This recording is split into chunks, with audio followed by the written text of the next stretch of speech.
What's up, guys? Crypto Muser here with your daily news and analysis in the crypto markets. Now, I am back from a long hiatus. It's been 2 months, guys. It's been far too long. Been wanting to come on here for so long now. I've been so busy. Finally bought some property up in New Hampshire, all situated. I've been living out of my cousin's house for the last 2.5 months now, and it's been hectic and been very busy trying to get my life situated. I sold my house about 6 months ago on Martha's Vineyard. So, the moving process, paperwork, all the nonsense of all this crap that I've been dealing with the last couple months are now over and done with. So it's time to focus back on my craft, and that is cryptocurrency and what's going on in the markets. So you're going to see a lot more of me coming in. Crypto Lifer, shout out to Crypto Lifer, by the way. He's really been, leading by example. I've been still focused on crypto. I've been on Twitter, watching videos, keeping up on all the current events, and it's been insane, guys.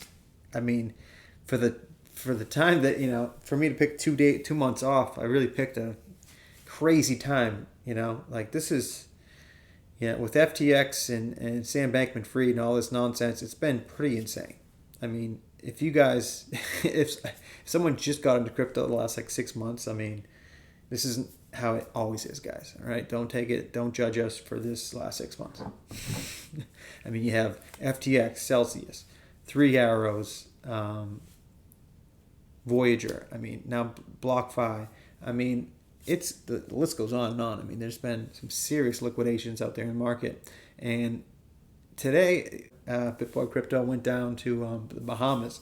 He's been kind of talking about it for the last couple of days, kind of saying it but not saying it. Maybe he's going to go down there. Or I don't even think he mentioned he was going to do something crazy, and I think people were speculating that he was going to go down to the Bahamas, and then he did. So this morning, or I guess it was this afternoon, he went down there and live streamed from outside of Sam Bankman-Fried's penthouse in the Bahamas. I think in Albany, the Bahamas, right? So he was live streaming out there for a good hour or so, right? And then security came down, kicked him off the premises.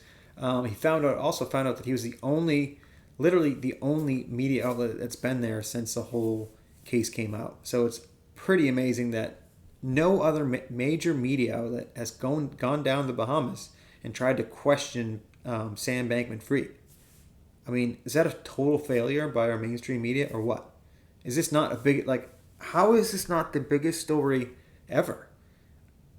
It just makes no sense to me. For some reason, everybody's going after Elon buying Twitter, and you see the far left saying that he's trying to ruin free speech. I don't know what are they really saying, and that's the story they're going with. That's the big story. Elon buys Twitter and he's failing, but meanwhile he's not failing. He's actually, if you look at all the stats, he's actually doing way better, and he has 70% less employees to pay for. I think he's doing a pretty damn good job there. But the fact that they talk about that and they don't want to talk about Sam Bankman-Fried frauding billions of dollars from, retail investors all around the world, that's not a big enough story for you to come down to the Bahamas and ask a question. The fact that we have a crypto YouTuber down there is the first one to go down there in it's been 10 days since this, news story came out. So it's just, it was amazing to see him down there. As much as I had my differences with BitBoy, he's been around forever. He's been around this as long as I've been in crypto, and that's a long time. So got to give it to him. He's really being a leader in the space, and he also said that he's going to be trying to pass a bill or even get a bill started to be introduced in Congress. And he was talking about how the process in doing that, and you need $150,000 or something to get the bill looked at, right? And then you can get past the red tape, and then it can get voted on, or at least be introduced in the House or Senate. So he was talking about how the process, and it's been a pain in the ass, and it's dude, it's good to finally see, some leaders in the space for retail investors and everyday investors out there trying to get his influence, because you got to work from the inside out in this space, right? I mean, we got to really have to mature, and the best way we can let our voices be heard is to get in the Senate, get into Congress, and try to introduce a bill or help. At least he was saying, put the right people in place to write the best bill that fits everybody, not just the people trying to fraud people and scam people and have a big money grab, right? That's what the institutional guys that want the hedge funds, the big corporations, they want to get in here just to basically do what they do with the stock market. They want to manipulate it so they can make a ton of money off the backs of retail investors. And we're not letting that happen. This is the first, guys, you got to remember, this is the first asset class that is like coming from the ground up. Usually it's, the elite start it and then, slowly like give it to us, right? This is the first time that it's working from the ground up.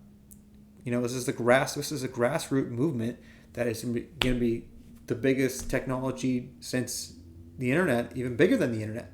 So it's pretty crazy. So we need the right people to write the right laws and regulation. I mean, and the way to do that is the way BitBoy is trying to do it. He's trying to do it the right way from the inside out. You got to get a PAC. You got to get money. You got to get a bill through Congress, which could take years. Honestly, that's the way our fucking government works. But that's just the way we have to do it, right? I mean, Sam Bankman-Fried and all these cronies were going to try to pass this bill that was going to basically ruin crypto. If you guys haven't watched one of Wendy O or BitBoy actually talk about what was in that bill, I mean, it was going to end code. Like, you weren't going to be able to program. It was going to be like take away DeFi. I mean, it would have ended crypto, really, honestly. That DeFi is the future. So for them to almost get that passed, and for Sam Bankman-Fried to come out as his fraudulent, like, total scam artist is pretty unbelievable, guys. It is a pretty unbelievable story. I mean, there will be documentaries. They will be talking about this for, I think this will be like a Bernie Madoff and Enron when they talk about it in the future.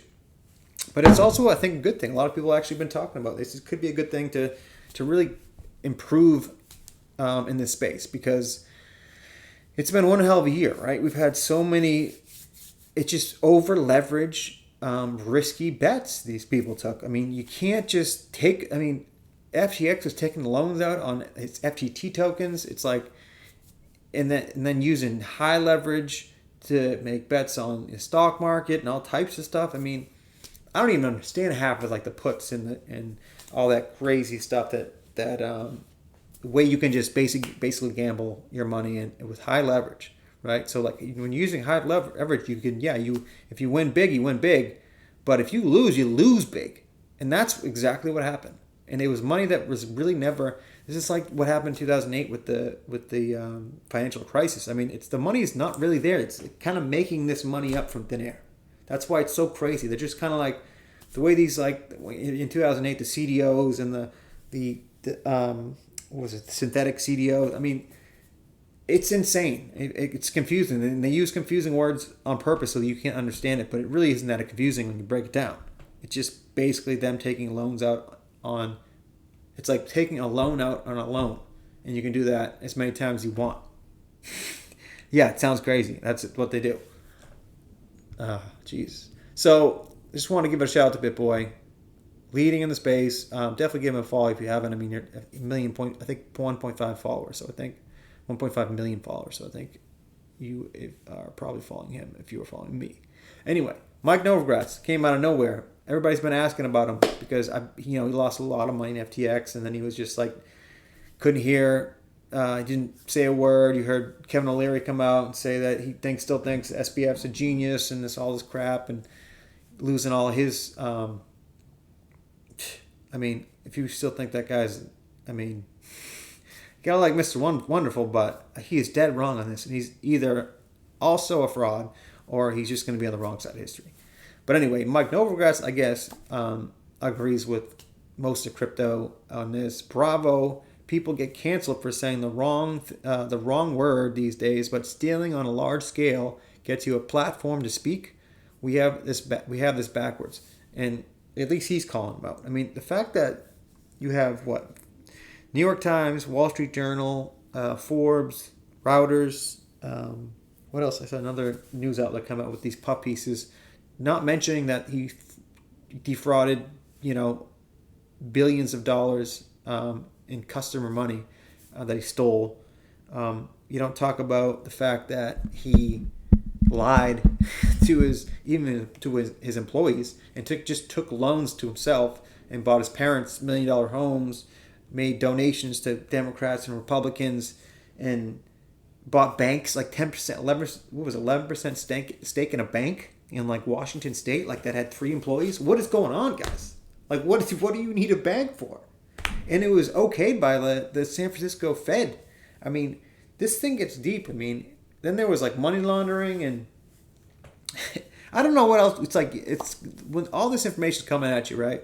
You don't know what's true and what's not, but these are basically, multiple sources saying these things. So like until we get it all sorted out, I mean, you gotta believe that it's true for now. But laundering money through Ukraine, all that money. Remember all those billions of dollars going to Ukraine? Everybody was like, "What's up with this?" 50 billion, 80 billion. What was it totally? Like 150, 200 billion dollars that went to Ukraine. It's like they throw around money it's like let's give ourselves 6 trillion, and then when we throw around a couple billion, it won't seem like that much, right? That's still a lot of fucking money. I can't believe, and if that's true, that they were just giving it to Ukraine and then funneling it back to candidates over. I mean, this is ridiculous. And the fact you have no media like covering this story, right? It just makes it even more. I mean, oh my God, what do they expect us to believe? I mean, they're doing it right in front of our face.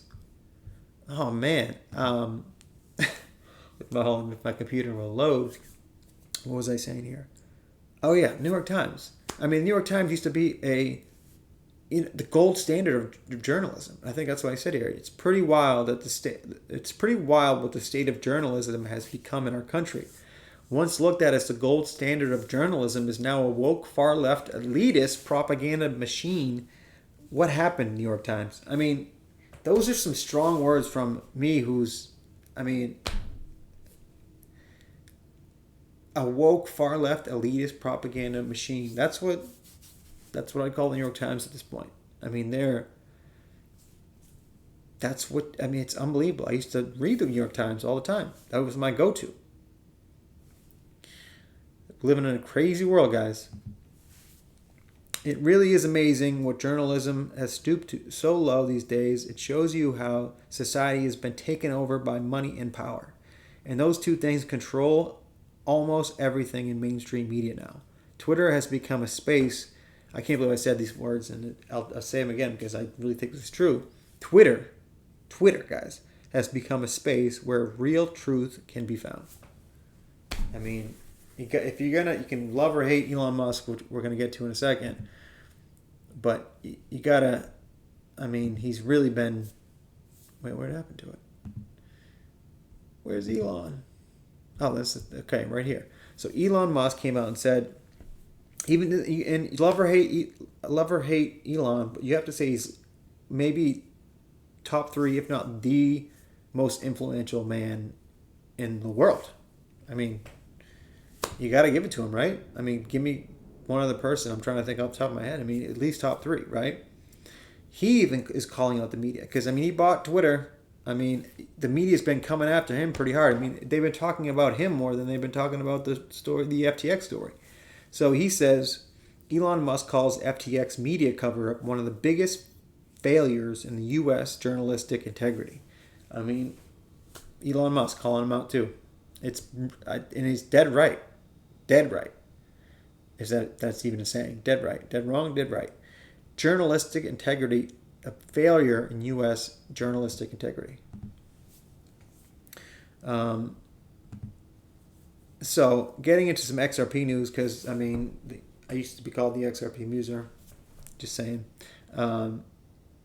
Honestly, this lawsuit has just been, we've been kind of just waiting for these briefs. And I actually never made a never made a video about all those amicus briefs. And unbelievable. We have, I think it was 12 total amicus briefs on behalf of Ripple. And then there was 2 to start for the SEC, but only one actually ended up filing. So that's kind of crazy. There was 12 for Ripple and only one for SEC amicus briefs, which is basically someone or company or entity or people asking to join the lawsuit and give their perspective on the case on behalf of either defendant. And they chose, so I said 12 for Ripple and 1 for SEC. So that's pretty insane. And even, I don't know how that, I've never been involved in so many cases like this since I've been in a library case and all that stuff. I usually don't get into law in criminal securities law cases is not usually the thing that I thought I'd be paying attention to for 2 years. But I mean, this is the world we live in. But I didn't know if, is in a lawsuit like this, is it normal to have amicus briefs like in this total? And I guess John Deaton and other lawyers have said this is very abnormal. This doesn't happen. Maybe 1 or 2, 12 is insane. So don't know how much standing that's. I mean, at least the judge allowed these amicus briefs through. So that tells you where she's thinking. So, at this point, I think a 99% chance that this doesn't, that Ripple wins this. I mean, 95. Okay, we'll say 95% chance Ripple win this. We'll give the SEC 5% because you never know these days. I mean, you see how the media outlets aren't covering FTX and the SEC is. Oh, I forgot to even say that Sam Bankman-Fried and FTX employees met with the SEC like 3 or 4 times before in the last 6 months. So I know, and they met with the CFTC and they met with Congress because they were giving money to Congress. But it's crazy to think that he was meeting with Gary Gensler, head of the SEC, while he's stealing billions from retail investors who the SEC swears to protect. Are you kidding me? Right under their nose. They're supposed to protect. The whole reason for the CFTC and the SEC is to protect investors. We created them in our government to protect investors, and they never do. They never do. And right in front of our face, they let this guy basically steal billions, and then they do nothing about it. And they even buy off their media outlets to say nothing and to make Sam Bankman-Fried sound like a saint, even though he's an absolute fraud.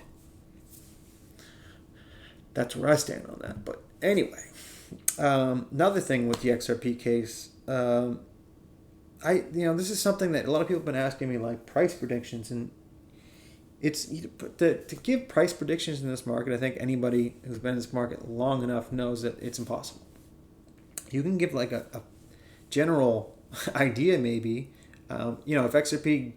If Ripple wins this lawsuit, where could XRP go? I mean, I said few people understand this. Banks won't utilize crypto for settlements unless it has complete regulatory clarity. The OCC has given the green light for Fed-chartered banks to use crypto, but the SEC is trying to stop that.